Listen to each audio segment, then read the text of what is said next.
దేవునికి స్తోత్రం కలుగును గాక. మీ అందరికీ నా హృదయపూర్వకమైన వందనాలు, స్తోత్రాలు. ప్రభు మిమ్మల్ని దీవించాలి, ఆశీర్వదించాలి. ఈ ఉదయకాలమున వాక్యంని ధ్యానం చేసుకుందాం. బైబిల్లో కీర్తన గ్రంథంలో ఒక మాట రాయబడి ఉంది. తన యందు భయభక్తులు గల వారి కోరికను ఆయన తీర్చును, తన మొర పెట్టువారికి ఆయన విడిపించి రక్షించును. ఈరోజు ప్రభు నీతో మాట్లాడుతున్నాడు. తన యందు భయభక్తులు గలవారి, దేవుని యందు ఎవరు భయభక్తులు కలిగి ఉన్నారో వారి కోరికలను ప్రభు నెరవేరుస్తాడంట.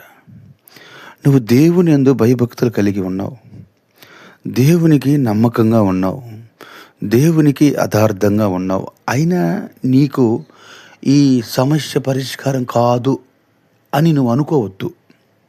ఎందుకంటే తన యందు భయభక్తులు గల వారికి ఆయన వారి కోరికలను నెరవేరుస్తాడట.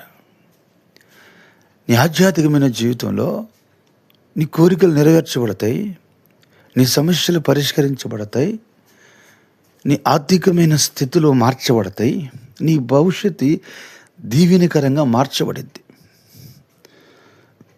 భయపడాల్సిన అవసరం లేదు. ఎందుకంటే నువ్వు భయభక్తులు కలిగి ఉంటున్నావు. దేవుడి విషయంలో దేవునికి భయపడుతున్నావు.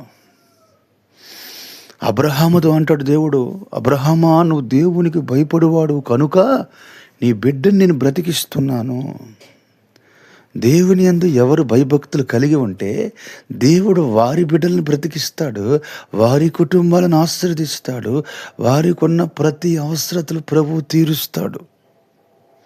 ఈ రోజున దేవుని యందు భయభక్తులు కలిగి ఉన్నావు కనుక భయపడాల్సిన అవసరం లేదు.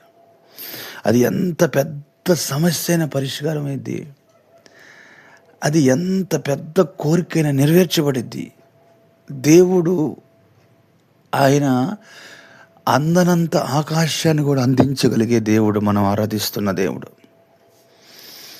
ఈ రోజున నీవు మొరపెట్టితే విడిపించి రక్షిస్తాడట.